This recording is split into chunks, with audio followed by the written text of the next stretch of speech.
अस्सलाम वालेकुम फ्रेंड्स, खुश आमदीद आप लोगों को हमारे चैनल डिजिटल टीचर आईटी पे।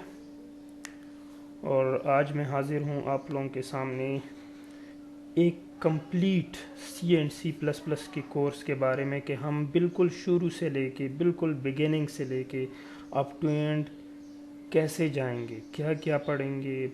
जितना आपको एक बिगिनर के लिए जितनी चीज़ें चाहिए ना सी एंड सी प्लस प्लस में, इंशाल्लाह वो सारी चीज़ें आज हम देखेंगे। तो अगर आप पहली दफ़ा आए हैं हमारे चैनल पे तो चैनल को सब्सक्राइब करना ना भूलें, वीडियो को भी लाइक करें और वीडियो को बिल्कुल एंड तक देखें ताकि आप लोगों को C and C plus plus from A to G complete समझ आ जाए कि ये क्या चीज़ है। तो प्रैक्टिकल पे जाने से पहले कुछ चीज़ें समझाना लाजमी है।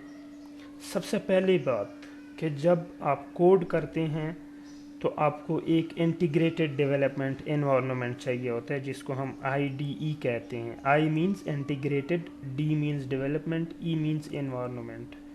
वो C and C plus plus के लिए डिफरेंट यूज़ होते हैं, mostly dev C plus plus, visual studio, ठीक है। इसके अलावा code block and C free etcetera etcetera. ये डिपेंड करता है कि आप कौन सा GUI आपको बेहतर लगता है, ग्राफिकल यूज़र इंटरफेस, ठीक है। अब फिर जब हम डेवलपमेंट पे आते हैं, कोडिंग पे आते हैं, तो दो टाइप की एक्चुअली होता क्या है आपके पास कि आप जब कोड करते हैं तो आप हाई लेवल लैंग्वेज में कोड करते हैं, ठीक है। फिर वो कन्वर्ट होता है लो लेवल लैंग्वेज में।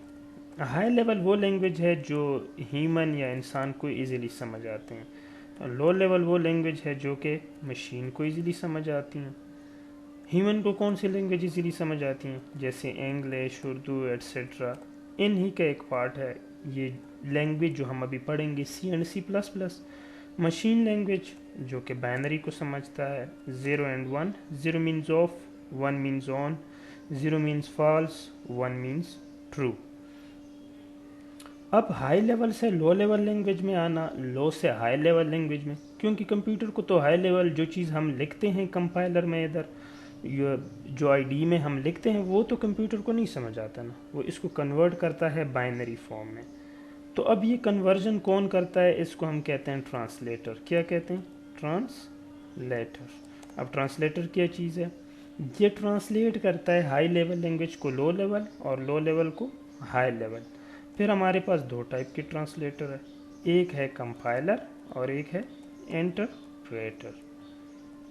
कंपाइलर वो है जो कि पूरा कोड जितनी लाइन आपने लिखे हैं, 100 लाइन, 200 लाइन, 5 लाइन, 10 लाइन, उसको एक साथ रन करे, कंपाइल कर ले और आपको सारे एरर एक साथ बता दे। जबकि इंटरप्रेटर पूरे को एक साथ नहीं एग्जीक्यूट करता, लाइन बाय लाइन रन करता है। अगर पहली लाइन पे एरर है तो उधर रुक जाता है, मज़ीद नहीं रन करता, फिर सेकंड, फिर थर्ड। तो कंपाइलर थोड़ा फास्ट भी है, इंटरप्रेटर थोड़ा स्लो है। इसके अलावा कंपाइलर एग्जीक्यूटेबल फाइल बनाता है .exe जिसकी एक्सटेंशन होती है, और इंटरप्रेटर वो नहीं बनाता। तो सी प्लस प्लस हमारे पास एक कंपाइल्ड लैंग्वेज है। अब जब हम प्रोग्रामिंग शुरू करते हैं तो हमारे पास जो कंप्यूटर प्रोग्रामिंग है, specially C and C plus plus, तो इधर हम दो टाइप देखेंगे। पहली एक स्ट्रक्चरल प्रोग्रामिंग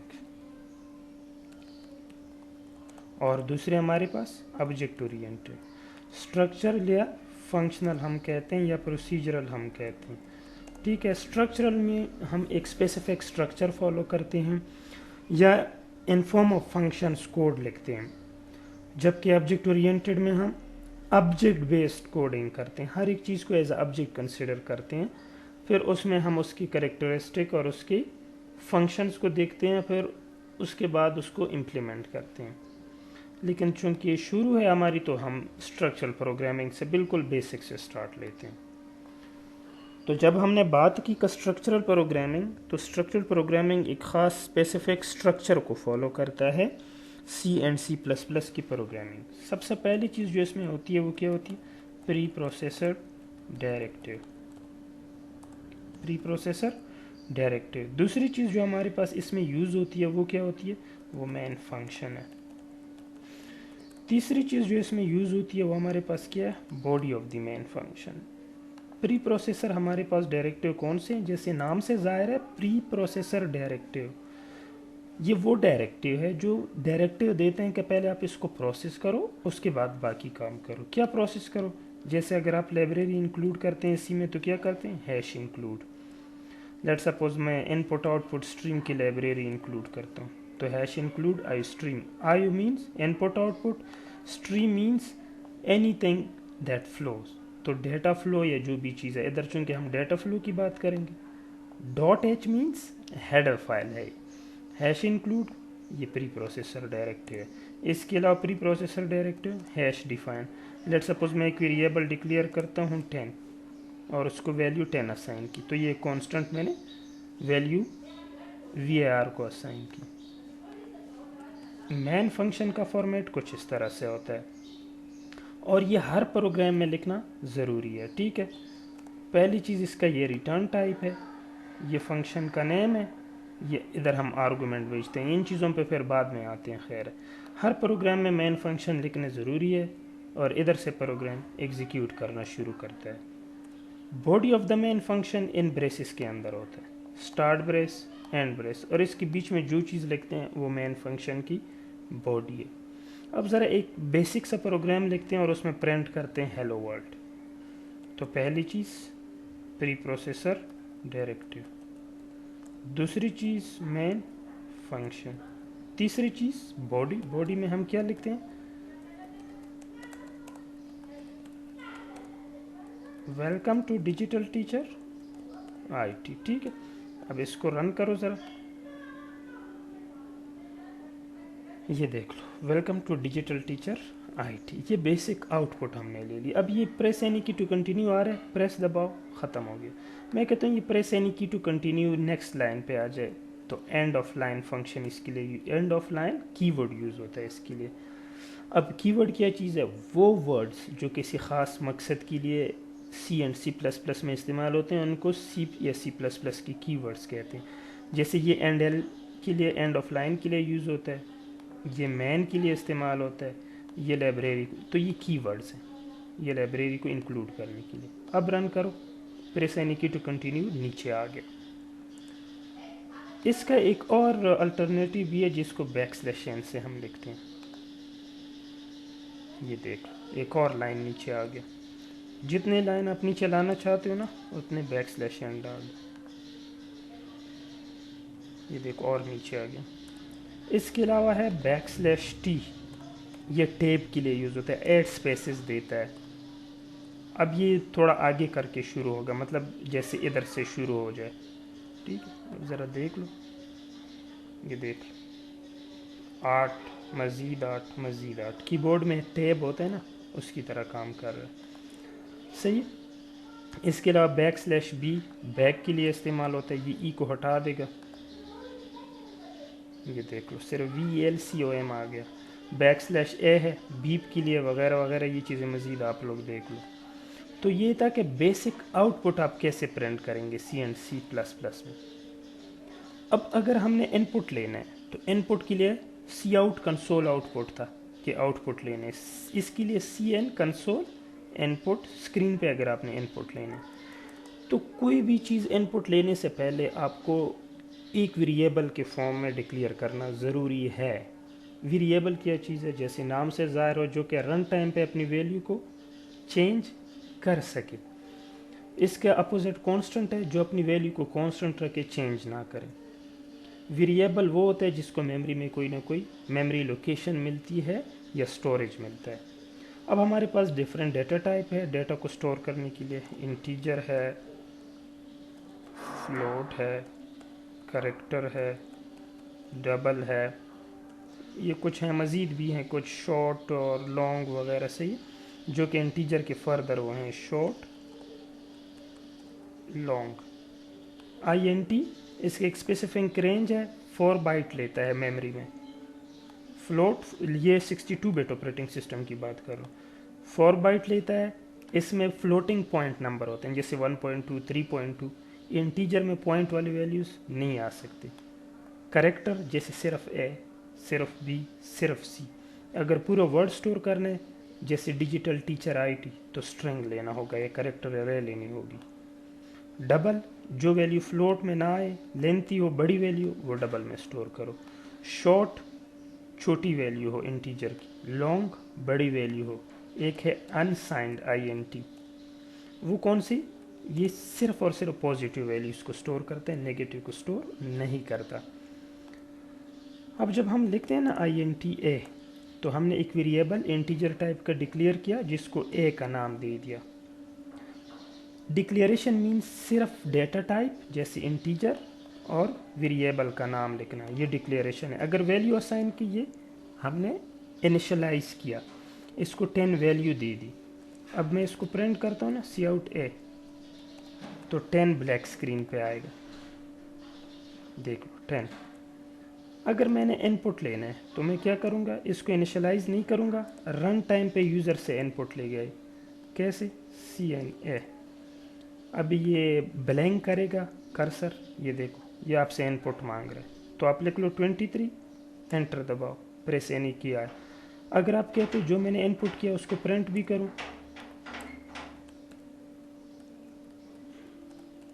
Cout A, अभी देख लो, पहले इनपुट किया 23, अभी 23 प्रिंट हो गया। सही है। अगर आप कहे तो पहले यूज़र से पूछ ले,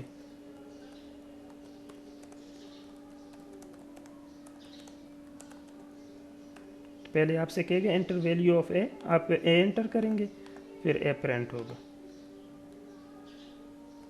ये देखो एंटर वैल्यू ऑफ ए, मैंने 23 लिखा, नीचे 23 प्रिंट हो गया। अगर आप कहते हैं इसके साथ भी आ जाए यू एंटर्ड, तो आप क्या करो, इससे पहले इधर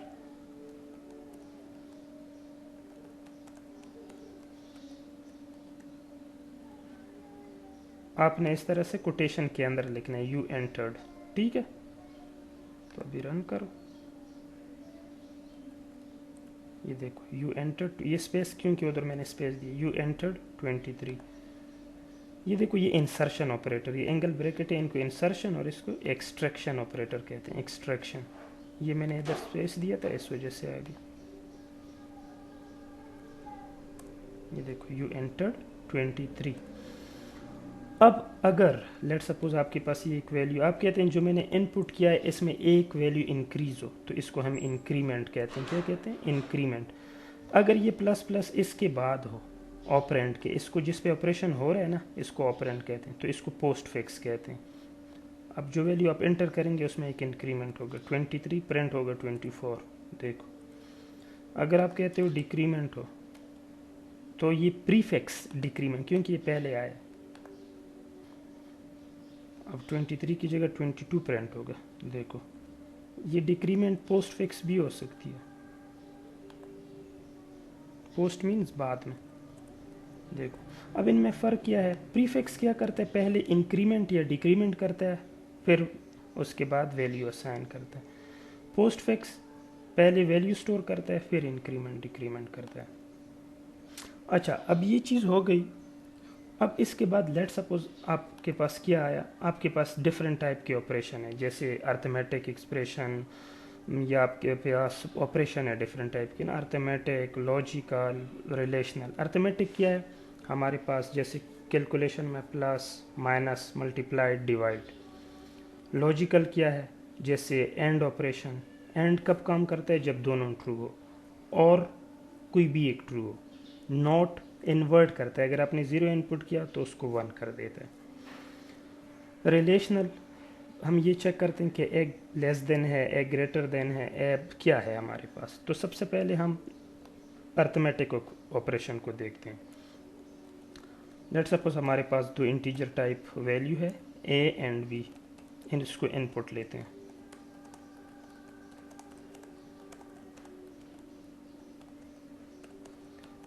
आप दोनों ए और बी एक साथ इनपुट ले सकते हैं, इसको कंपाउंड इनपुट कहते हैं। क्या कहते हैं, कंपाउंड इनपुट। सम प्रिंट करना है तो क्या करो, सम ऑफ ए एंड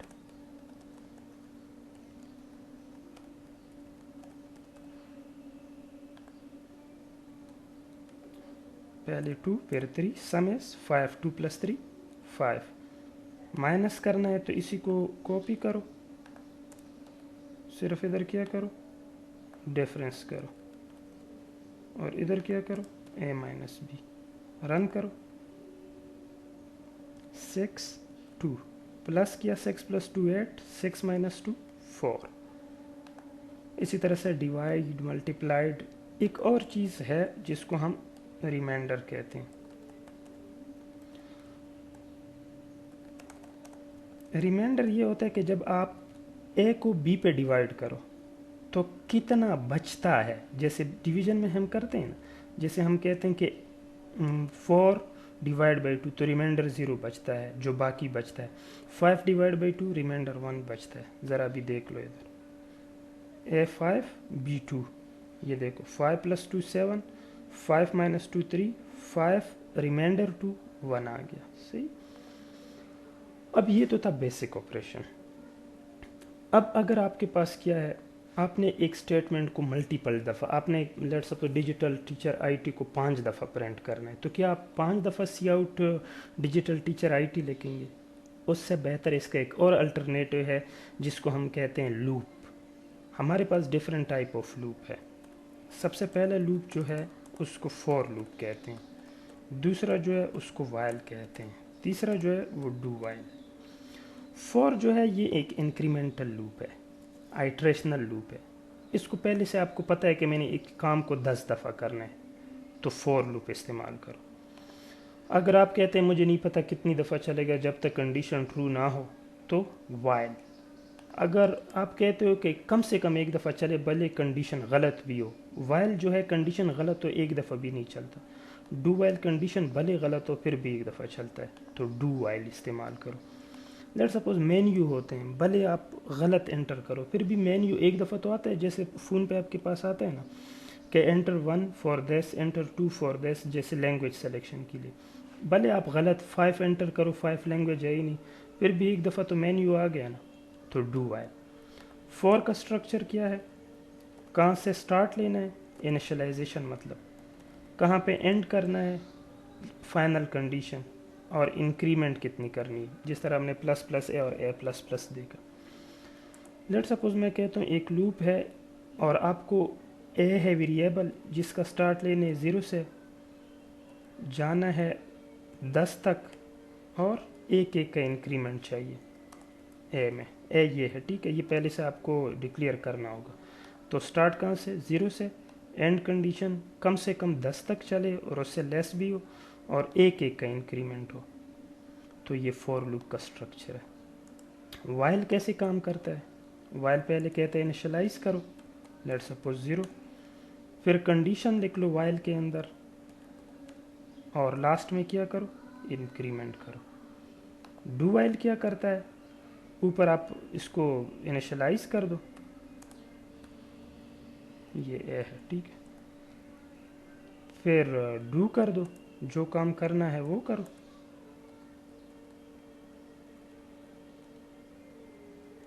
लास्ट में कंडीशन पुट कर, ठीक है। तो ये 3 टाइप लूप हैं, तीनों के प्रोग्राम अभी हम देखते हैं। पहले फॉर को देखते हैं। फॉर का ये लिख लिया ना हमने, हमने कहा कि इसको 10 दफ़ा डिजिटल टीचर आईटी प्रिंट कर दो।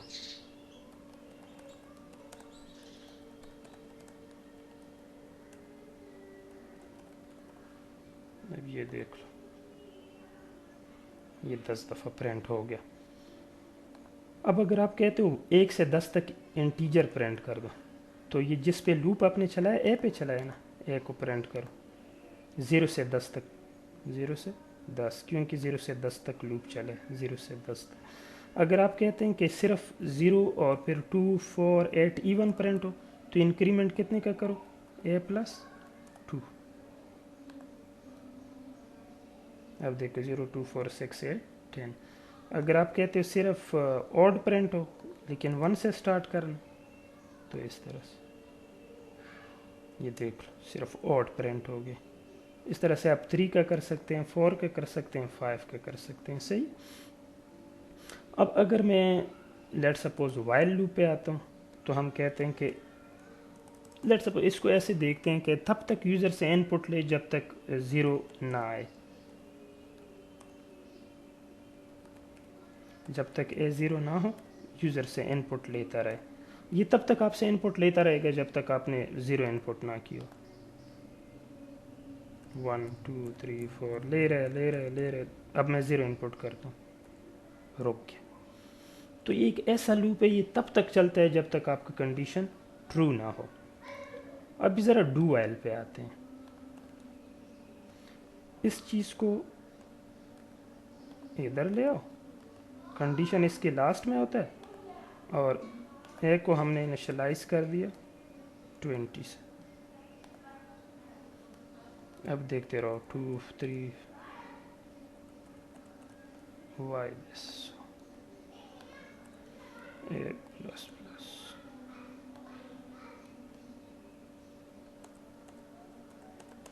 कोई प्रॉब्लम है इसमें?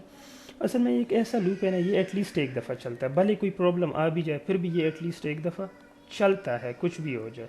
ओह सॉरी, ये हमने इनिशियलाइज किया था इसलिए ऐसे हो गया। 2 3 4 5 फिर भी आ रहा है error, it means something wrong, there is something wrong. अगर मैं इसको 0 इनपुट करूँ ना फिर भी ये नहीं ले रहा। तो ये एक ऐसा लूप है जो एटलीस्ट एक दफ़ा इनपुट लेता है, भले कंडीशन फॉल्स भी हो। इस पे हम प्रोग्राम लिखेंगे इंशाल्लाह नेक्स्ट लेक्चर में। तो ये थी लूप्स 3 टाइप के, वाइल, फॉर और डू वाइल। इसके बाद हमारे पास क्या है?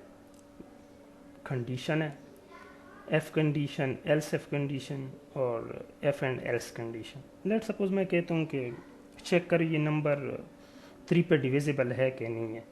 मैंने एक नंबर लिखा a इज़ इक्वल टू 20। अब मैं कहता हूँ कि अगर ये नंबर मैं डिवाइड करूँ 3 पे और अगर पूरा डिविजिबल है तो रिमाइंडर कितना आएगा? 0 ना।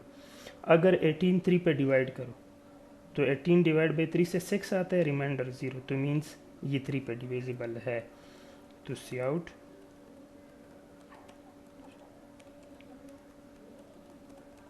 ठीक है। एल्स में फ़िलहाल मैं कुछ नहीं लिखता, रन करो।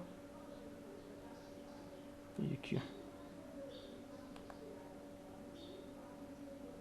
अच्छा सॉरी, ये इसको इनिशलाइज़ किया है ना, तो 18 अगर ये हो ना तो फिर ये कहेगा डिविजिबल। ये देखो 18 डिविजिबल है। 22 करो, 22 3 पे डिविजिबल नहीं है तो ये कुछ नहीं प्रिंट करेगा, देखो। लेकिन अगर मैं इधर एल्स लिख लूँ ना कि अगर डिविजिबल ना, सी आउट नॉट डिविजिबल बाय 3, जो मल्टीपल ऑफ 3 नहीं है वो डिविजिबल बाई 3 नहीं है। ये देखो not divisible by 3, 22 29 not divisible by 3। लेकिन 30 डिवाइड होता है तो 30 करो, सही। अब मैं कहता हूँ कि हम एक वेरिएबल को इनपुट लेते हैं रन टाइम पे और फिर उसको देखते हैं कि ये इवन है या ऑड है। इवन ऑड का रूल क्या है कि अगर कम्प्लीटली डिविजिबल बाई 2 हो, मतलब रिमाइंडर 0 आए तो ये इवन है, एल्स अगर रिमाइंडर 1 आए तो वो ऑड है। तो हम कहते हैं सी आउट एंटर नंबर, वो नंबर इनपुट करो जिसको आप चेक करना चाहते हैं। तो सी एन ए, चूँकि ए ऊपर हमने लिखा इंटीजर में, ये देखो ए ये डिक्लेयर किया, सी एन ए। अब कंडीशन लगाओ, कंडीशन कैसे पुट होता है? अगर ए को हम रिमाइंडर ले लें 2 से और वो इक्वल इक्वल, अच्छा इधर डबल इक्वल डालना है। अगर सिंगल इक्वल डालते हैं ना इस तरह से तो मीन्स वो वैल्यू असाइनमेंट है, वैल्यू असाइन, और ये चीज़ है इक्वल के लिए डबल इक्वल। तो क्या करो, सी आउट इवन एल्स सी आउट। एक चीज़ जहन में रख लो कि एल्स में कंडीशन नहीं होता, एफ में कंडीशन, जैसे इधर कंडीशन है ना, एल्स में नहीं होता। एक कंडीशन पुट हो गया, दूसरा अगर ये नहीं हुआ लाजमी बात है ऑड ही होगा ना, तो फिर रन करो, एंटर नंबर 20, ये इवन है ना, देखो इवन। मैं पुट करता हूँ 9, 9 ऑड है, देखो ऑड, सही है। तो ये था एफ एल्स की, और इसको रिलेशनल ऑपरेटर भी कहते हैं। अब हम 2 नंबर इनपुट लेते हैं, पहले एक लिया था ना, अब हम 2 नंबर इनपुट लेते हैं और चेक करते हैं ए ग्रेटर है या बी। तो इसके लिए रिलेशन ऑपरेटर क्या यूज़ होगा? If A is greater than B, C out A is largest. Else अगर ऐसा नहीं है, बी ग्रेटर है, तो फिर क्या होगा? एल्स में कंडीशन की ज़रूरत नहीं होता, B is largest. Enter number A and B, दो नंबर इनपुट करो 23 11, कौन सा ग्रेटर है ए इज़ लार्जेस्ट। अब ज़रा बी को लार्जेस्ट रखते हैं, ए 11 बी 24, तो बी इज़ लार्जेस्ट। तो ये रिलेशनल ऑपरेटर, इस तरह से ए ग्रेटर देन और इक्वल, ए लेस देन और इक्वल, आप लोग खुद चेक करो कि वो कैसे काम करते हैं। तो ये एफ हो गया और एल्स हो गया। अब अगर आपके पास मल्टीपल कंडीशन हो, जैसे लेट सपोज आप कैलकुलेटर बनाते हैं, सिंपल कैलकुलेटर, उसमें आपसे क्या मांगता है, दो नंबर ए और बी और एक ऑपरेटर। अब या तो ऑपरेटर प्लस हो सकता है, माइनस, मल्टीप्लाई, डिवाइड, तो एक से ज़्यादा है, तो इधर हम यूज़ करते हैं एलसेफ, मतलब multiple statement, multiple selection statement भी कहते हैं इसको। तो एक हो गया ए और बी, प्लस माइनस किस में आते हैं, करेक्टर में आते हैं, और उसको हमने ऑपरेटर का नाम दे दिया, तो हम कहते हैं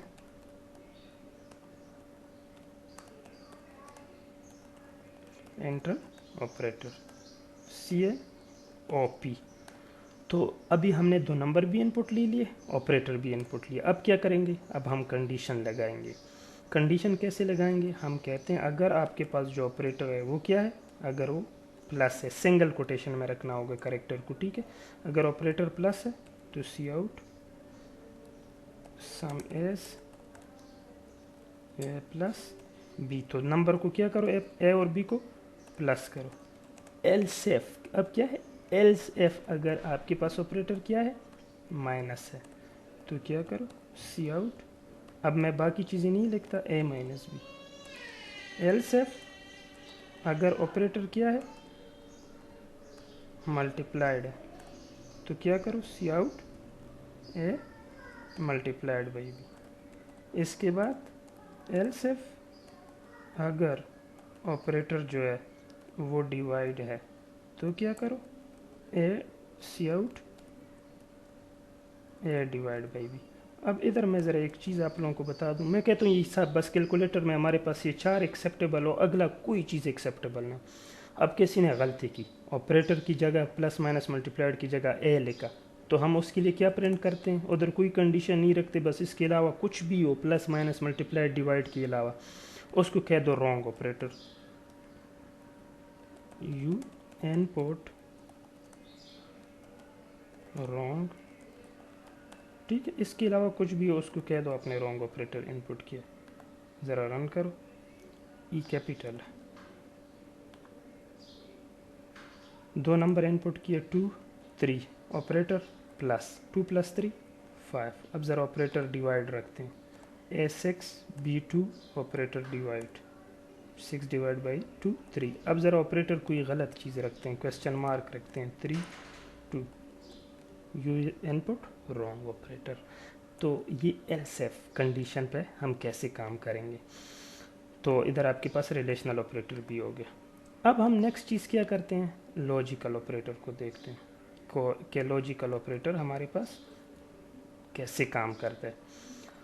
अब हम ये चेक करते हैं कि लेट सपोज कोई एक बंदा है, वो कोई करेक्टर इनपुट करता है, करेक्टर, ठीक है, और हमने ये चेक करना है कि वो उसने वावल इनपुट किया है या नहीं, तो हम क्या कहते हैं, सी out enter character.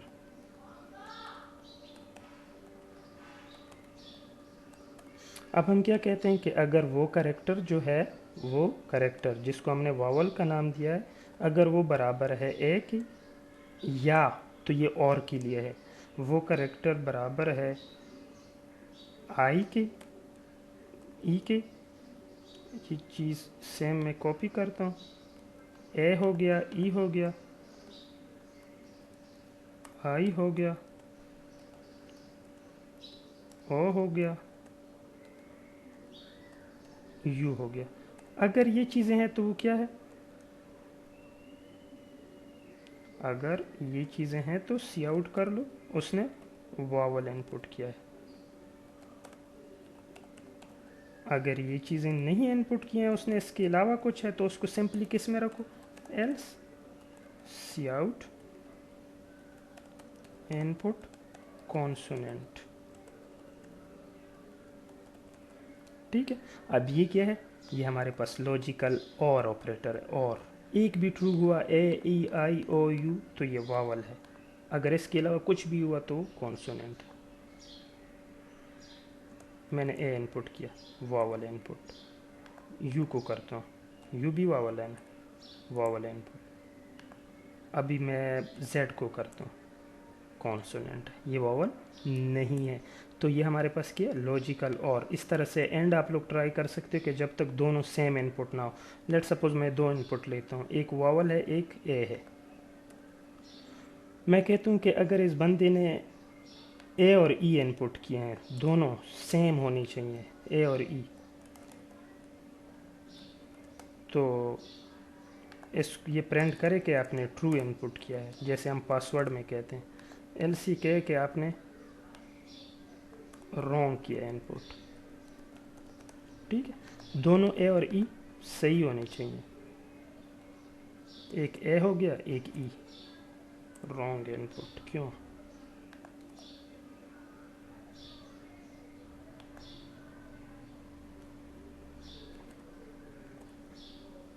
there is some problem in it, VOV sorry, ए,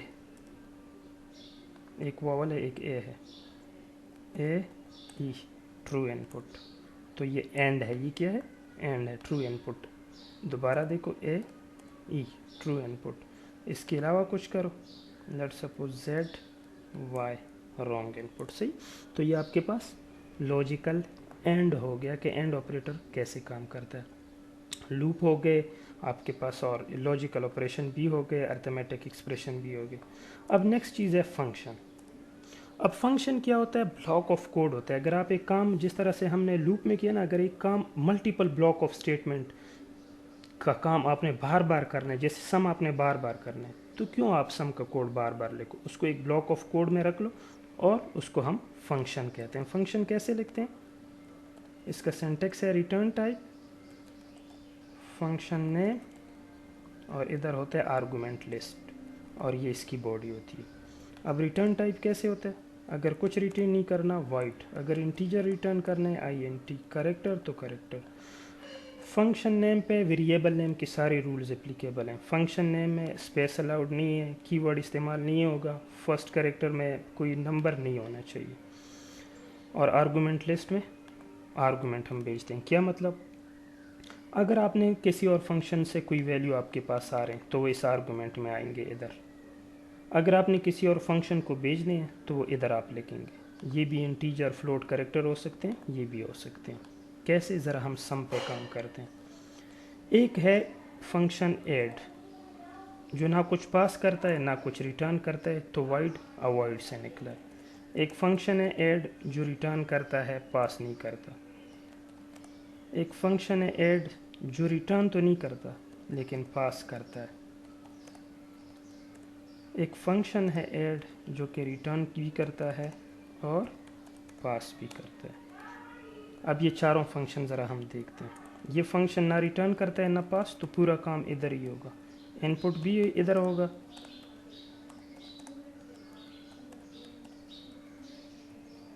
और सम हो के प्रिंट भी इधर होगा।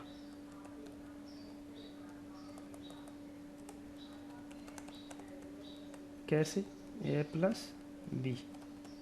अब ये ए बी कहाँ से आएंगे, इधर डिक्लेयर कर दो ए और बी। अब ये काम कैसे करेगा, इसको हमें कॉल करना होगा इधर। कैसे, फंक्शन का नाम क्या था, ऐड। सिंपली ऐसे लिख लो, बाकी चीज़ों को मैं इधर से फ़िलहाल C++ में मल्टीपल लाइन कमेंट ऐसे होता है, सॉरी, ये देखो forward slash asterisk backward slash. अब ये कमेंट हो गई, मतलब कंपाइलर इसको इग्नोर करेगा। सिंगल लाइन कमेंट यूँ होता है, ठीक। अब इसको रन करो ज़रा, सॉरी क्या कर दिया मैंने, इसको नहीं कमेंट करना, ये बाकी फंक्शंस को कमेंट करना, इनको अभी मैं बाद में इम्प्लीमेंट करता हूँ। ज़रा देख लो, रिटर्न टाइप कोई नहीं, ऐड फंक्शन का नाम, आर्गुमेंट में कुछ नहीं, मतलब ये पूरा काम खुद करेगा, और ये कर दिया। इधर इसको फंक्शन कॉल कहते हैं। अगर सिर्फ ये लिखोगे, ये फंक्शन डिक्लेरेशन है, सिर्फ डिक्लेयर किया, और ये फंक्शन का पूरा डिफिनेशन है। ये सम करेगा 2 और 3 को 5। अब ऐड आप 5 दफ़ा कॉल करोगे ना, ये 5 दफ़ा कॉल होगा।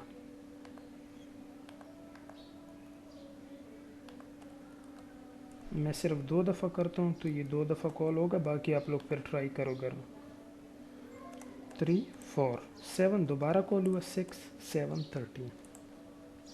अब अगर आपने रिटर्न टाइप वाला करना है, मींस ये इधर इनपुट लेके सम नहीं करेगा। अब इसी चीज़ को मैं कॉपी करता हूँ ताकि आपको समझ आए कि इधर क्या डिफरेंस होगा। इनपुट ले लिया लेकिन प्रिंट इधर नहीं होगा, क्या करेगा, इधर लिखा जाएगा रिटर्न कीवर्ड और a प्लस बी, सम करके इसको रिटर्न कर दो वेरिएबल को। फिर ये कहाँ जाएगा, इधर आके सी आउट। अब इसको कैसे पता चलेगा, क्योंकि ये रिटर्न वाला नहीं है, ये प्रिंट होगा रिटर्न वाले में, फिर इधर ये प्रिंट, क्योंकि हमने रिटर्न को ये पता चले कि इधर इसने सी आउट इधर किया है तो मीन्स ये रिटर्न वाला है। ज़रा रन करो, क्या कह रहा है, voided, अच्छा फंक्शन नेम सेम है, सॉरी, ऐड 1।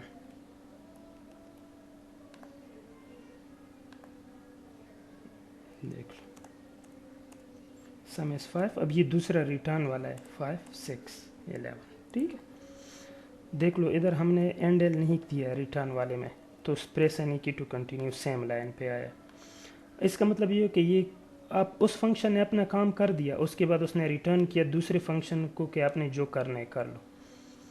अब अगर पास हो रहा है तो मीन्स इसके पास ये वैल्यूज़ कहीं और से आ रहे हैं, कहीं और मतलब दूसरे फंक्शन से, तो मैं कहता हूँ वो वैल्यू इधर से जाए, एक वैल्यू 20 जाए और दूसरी 23 जाए, ठीक है।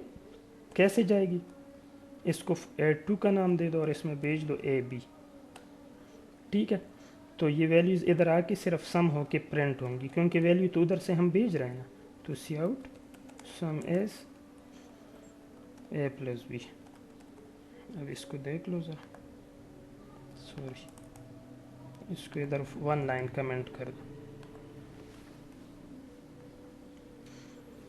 Add 2 was not declared in the scope, क्योंकि इसको हमने ऐड 2 का नाम नहीं दिया। ये पहला फंक्शन है, ये रिटर्न वाला है और दूसरे पे पास वाला है जिसमें हमने 20 और 23 भेजा था, तो 43 आ गया, ये लास्ट वाला 20 है। अब तीसरा फंक्शन है, वो कह रहा है कि रिटर्न भी हो पास भी हो, तो अब क्या करो, इसके पास वैल्यू कहीं और से आ रहे हैं ना, तो सिर्फ इधर सम करो a प्लस बी, बाकी रिटर्न कर लो, और इसको हमने नाम दे दिया ऐड 4। तो हम कह रहे हैं कि प्रिंट भी इधर हो ऐड 4 और इसको वैल्यू भी भेज दें, तो ये फिर इस तरह से, ठीक। इसमें सिर्फ कॉल है, नो रिटर्न नो पास, इसमें रिटर्न है चूँकि प्रिंट इधर हुआ है, इसमें पास है नो रिटर्न, इसमें रिटर्न पास दोनों, क्योंकि ये पास हो गया और प्रिंट की वजह से रिटर्न हो गया, सॉरी ए प्लस बी। ये पहला है, ये दूसरा है, 43 वाला तीसरा, नेक्स्ट 43 वाला चौथा। तो ये फंक्शंस हैं, ब्लॉक ऑफ कोड, आप मल्टीपल टाइम कॉल कर सकते हैं। आपके पास फंक्शंस भी हो गए। अब नेक्स्ट चीज़ जो हमारे पास रहती है उसको हम क्या कहते हैं, उसको हम सिंपल अल्फाज में कहते हैं पॉइंटर्स। पॉइंटर क्या है, जैसे नाम से ज़ाहिर है पॉइंट करता है, मींस देख लो हमारे पास क्या होता है कि हमारे पास हर वेरिएबल मेमोरी में जगह लेता है, स्टोरेज लेता है, तो उसको पॉइंट करने के लिए फिर हम क्या कर सकते हैं, वेरिएबल डिक्लेयर कर सकते हैं, जिसको हम पॉइंटर टाइप वेरिएबल कहते हैं। इंटीजर के लिए इंटीजर टाइप पॉइंटर हो सकता है, फ्लोट के लिए फ्लोट, कैरेक्टर के लिए कैरेक्टर। लेट सपोज अगर हमारे पास एक वेरिएबल है ना इंटीजर टाइप ए का, उसमें 20 वैल्यू है, अगर मैंने ए का एड्रेस एक्सेस करना है तो इसके लिए एंड ए लिख लो, तो इससे क्या है, इसको रेफरेंस ऑपरेटर कहते हैं कि इसको रेफरेंस करो। अब ये एड्रेस प्रिंट करेगा ए का, ये 0x मतलब ये हेक्साडेसिमल में, x का मतलब हेक्साडेसिमल, अब इसने एड्रेस प्रिंट किया। अगर वैल्यू प्रिंट करना हो तो वो तो हम देख चुके हैं, ठीक है। अब ये वैल्यू प्रिंट करेगा, देखो 20। अगर पॉइंटर डिक्लेयर करना है तो कैसे करेंगे, स्टैरिक डालना होगा, स्टैरिक ये शो करता है कि ये पॉइंटर है। अब इन दोनों के एड्रेस में सेम करता हूँ, p is equal to and A. मैंने कहा कि ए का जो एड्रेस है वो p को बता दो कि ये इधर स्टोर्ड है, ये ए का एड्रेस प्रिंट करेगा, ये ए की वैल्यू, चूँकि एड्रेस हमने सेम कर दिया ना तो p पे भी इसका ए का एड्रेस प्रिंट हो, क्योंकि एड्रेस हमने दोनों के सेम कर दिए। सी आउट स्टेरिक p, अब ए की वही 20 वैल्यू प्रिंट करेगा, एड्रेस वैल्यू देखो, एड्रेस वैल्यू। तो ये पॉइंटर्स हैं, इनको मज़ीद फिर किसी और लेक्चर में हम एक्सप्लेन करेंगे। आप बस इधर मकसद ये था कि पॉइंटर का वो मेन थीम समझ आ जाए। नेक्स्ट चीज़ क्या है, उसको हम स्ट्रक्चर कहते हैं। स्ट्रक्चर क्या है? स्ट्रक्चर हमारे पास ये है कि लेट सपोज, स्ट्रक्चर से पहले एरेज देखते हैं। एरेज हमारे पास क्या है, इससे पहले हमने देखे कि हमारे पास क्या होता है, या सिर्फ इंटीजर की एक वैल्यू या सिर्फ कैरेक्टर की एक वैल्यू।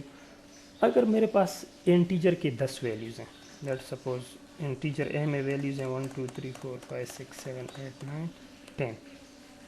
अब इनको मैं कैसे इनिशियलाइज़ करूँगा, तो इसके लिए एरे होती है। एरे को डिक्लेयर कैसे करते हैं, डेटा टाइप, उसका नाम, और ये कितना साइज़ देना है, 20 value, 10 value, 5 value, 15 value. Let suppose 5 value, तो यूँ डिक्लेयर हो गया। इनिशियलाइज़ कैसे करेंगे, इक्वल ये वाले ब्रेसेस, लेट सपोज 1 2 3 4 5, और एक इंडेक्सिंग शुरू होती है 0 से और चलती है n-1 तक। इसकी 5 साइज़ है ना, तो 0 1 2 3 4, तो ये चलेगा 0 से 4 तक। अगर ये 10 होता है ना तो 0 से 9 तक, 20 होता है तो 0 से 19 तक। सही। अब हम क्या करते हैं, अगर इसमें छठा वैल्यू डालेंगे तो ये आउट ऑफ बाउंड हो जाए, क्योंकि हमारे पास 5 की साइज़ हमने डिक्लेयर की है। अब अगर हमने 2 को प्रिंट करना है तो एरे के इंडेक्सिंग 1 को एक्सेस करना होगा। एरे का नाम ए है, इंडेक्स 1, रन करो, 2 प्रिंट होगा। अगर 5 को प्रिंट करना है, एरे का इंडेक्स 4, ठीक है, एरे का इंडेक्स 4, अभी रन करो तो 5 प्रिंट हो गया। सही। तो ये है अगर आपने एरे की किसी इंडेक्स को एक्सेस करना।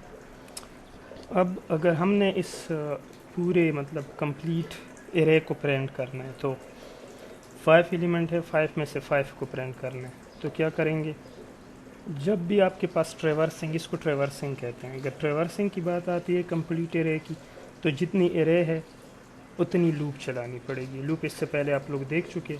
लेट सपोज हमारे पास इधर एक लूप है आई का, int i is equal to 0, indexing कहाँ तक चलेगा, 5 एलिमेंट है तो लेस देन और इक्वल टू 4 तक, या लेस देन 5 तक, लेस देन 5 मीन्स 4 तक, ठीक है, और i प्लस प्लस। अब क्या करो, क्या प्रिंट करना है, सी आउट एरे का आई इंडेक्स। आई इंडेक्स का मतलब क्या हो गया, पहली लूप स्टार्ट हो गया 0 से, तो एरे 0 पे क्या है 1 प्रिंट हो गया, फिर कंडीशन पे आया, इंक्रीमेंट हो गया 1 हो गया, क्या 1 लेस देन 5 है, हाँ, क्या है 2 है, फिर इंक्रीज 2 3 4 5 हो गया, क्या 5 लेस देन 5 है, नो, कंडीशन फॉल्स हो गया, तो ये सारे नंबर प्रिंट हो जाएंगे। सॉरी इधर वो नहीं डाला, एंडल भी डाला और ये टर्मिनेटर भी। अभी रन करो, ये देख लो 1 2 3 4 5 सारे नंबर प्रिंट हो गए। अगर ये 10 हो तो 10 तक चलाओ, 5 है तो 5 तक। अगर आपने इन नंबर्स को रिवर्स में प्रिंट करना है तो 4, सही, i ग्रेटर देन और equal to 0, i minus minus ai, ये देख लो उल्टे प्रिंट हो गए, 5 4 3 2 1। सही। अब अगर आपने एरे को इनिशियलाइज नहीं करना, यूज़र डिफाइंड इनपुट लेना है, तो C out enter an array of 5 element, ठीक है। तो आप एरे कैसे इनपुट करोगे, उसके लिए जब भी 5 या 4 या 3 या 10 एलिमेंट की बात आती है तो आपने लूप चलाना है, i is equal to 0, i less than 5, i plus plus. Input के लिए क्या करेंगे, cn ai। अब इस जो इनपुट किया उसको प्रिंट भी करना है, सी आउट एलिमेंट एन एरे, कौन सी एलिमेंट है, उसके लिए आपको पहले लूप चलाना होगा, for int i equal to 0, I less than 5, I plus plus, और इसके बाद सी आउट, एरे का नाम क्या है ए और लूप का नाम आई एंड एल। अब इसको पहले इनपुट करो फिर प्रिंट करो। इनपुट क्या किया 5 6 7 8 9 और प्रिंट क्या हो गया 5 6 7 8 9। तो ये इसको वन डायमेंशनल एरे या लीनियर एरे या सीक्वेंशियल एरे इसको कहते हैं।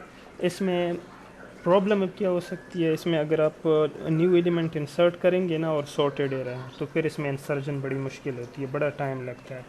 लेकिन इसमें सर्चिंग और ट्रेवर्स करना बहुत ज़्यादा आसान है। ये लीनियर है अगर आपके पास मल्टीपल डायमेंशनल एरे हो, मतलब ये कि लेट्स सपोज मैट्रिसेस वगैरह है तो वो भी बनाने पॉसिबल है, वो किसी और लेक्चर में हम देखेंगे इंशाल्लाह। अभी हमने स्ट्रक्चर को ज़रा देखना है। नेक्स्ट टॉपिक है कि स्ट्रक्चर क्या चीज़ है, स्ट्रक्चर हम कैसे बनाएंगे। स्ट्रक्चर है हमारे पास क्या, स्ट्रक्चर हमारे पास ये है कि, तो स्ट्रक्चर हमारे पास क्या है, लेट सपोज आपके पास अभी हमने एरेज देखे उसमें same type of data, integer है तो सारे इंटीजर, फ्लोट है तो सारे फ्लोट, करेक्टर है तो सारे चीज़ें करेक्टर की होनी चाहिए। मैं कहता हूँ हमारे पास कोई ऐसा वो है, लेट सपोज पर्सन की बात करते हैं, पर्सन का एज इंटीजर में होता है और इसके अलावा नेम करेक्टर एरे होता है, address character array, CNIC character array, student है तो उसकी CGPA फ्लोट में होती है। तो अब इन चीज़ों को कैसे उसमें कर लें कि सारी चीज़ें एक ही के अंदर आ जाएं, तो इसके लिए फिर हम स्ट्रक्चर बनाते हैं। स्ट्रक्चर बनाने के लिए कीवर्ड स्ट्रक्ट यूज़ होता है। उसके बाद स्ट्रक्चर का नाम, लेट सपोज स्ट्रक्चर का नाम है स्टूडेंट, तो पहले करेक्टर एरे और उसका नाम, इस तरह से जिस तरह आपने एरे देख लिया। उसके बाद उसका एज, उसके बाद फ्लोट में उसकी CGPA। अब लेट सपोज ये बन गया स्ट्रक्चर, इधर टर्मिनेटर डाल। अब इस स्ट्रक्चर की एक एक एलिमेंट को एक्सेस करना है तो आपने पहले इसका क्या बनाना होगा, एक वेरिएबल बनाना होगा स्टूडेंट जो आपने स्ट्रक्चर बनाया। जैसे एंटी का बनाते थे इस तरह से इसका बनाओ, मल्टीपल बना सकते हैं, STD1 2 3 4 जितनी ज़रूरत हो, जितनी स्टूडेंट हो आपके पास। फ़िलहाल हम एक का बनाते हैं, सी आउट। अब कैसे एक्सेस कैसे करेंगे, एंटर नेम, तो क्या करेंगे पहले सिंपल सिर्फ नेम लिखते थे ना, अब क्या करेंगे STD डॉट नेम, ठीक है। उसके बाद सी आउट एंटर एज, तो क्या करोगे CN STD डॉट एज।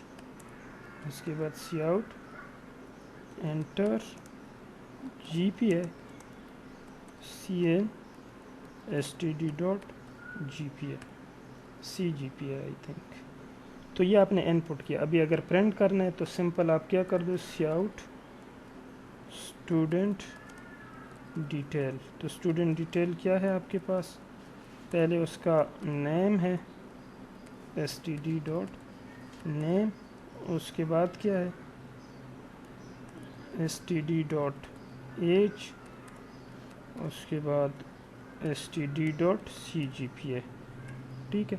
अब इसको रन करो तो एक्सेस करने के लिए STD डॉट जो ऑब्जेक्ट है उसके साथ डॉट लगा लो। ये क्या कह रहे हैं, ये कुछ कह रहा है कि student was not STUDENT, sorry. अभी रन करो, रन हो गया। Enter name, let's suppose this, age 28, GPA 2.7 और ये स्टूडेंट डिटेल है, देख लो नीफ टू एज। और वो चूँकि हमने एंडल मेरे ख्याल से डाला नहीं है इसी वजह से एक ही लाइन में आ गए, इधर एंडल लगा लो तो ये नेक्स्ट लाइन पे चले जाएंगे, ठीक है। अभी ज़रा रन करो, DIGITL 28 2.8 या 2.9, ये देख लो स्टूडेंट डिजिटल 28 2.9। अब ज़रा इधर मैंने करेक्टर एरे को इनपुट लिया है ना CN में, ज़रा इसको देखते हैं, इससे एक प्रॉब्लम आएगी। 20 मैंने देखा HN स्पेस दे दिया नीफुल्ला में, देखो ये पूरा गड़बड़ हो गया फ़ौरन।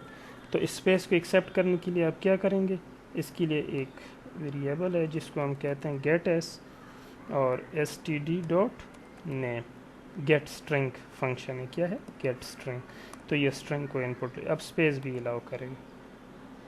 तो आपके पास अगर स्ट्रिंग है ये देखो स्पेस अलाउ हो गया 28 2.9। तो ये है आपके पास स्ट्रक्चर हम बनाते कैसे हैं। अब आज की जो चीज़ें हमने देख ली, सबसे पहले structure, ID, low level, high level, basic C structure, basic input output, data type, operation के टाइप देके, इंक्रीमेंट डिक्रीमेंट देका, लूप्स देके, for while, do while, if else if और एल्स देका, एंड और वो देके, इरेज देके, पॉइंटर, और उसके बाद हमने स्ट्रक्चर को देखे कि स्ट्रक्चर कैसे काम करते हैं हमारे पास। तो ये फाउंडेशन है सी एंड सी प्लस प्लस का जो हमने अभी देख लिया।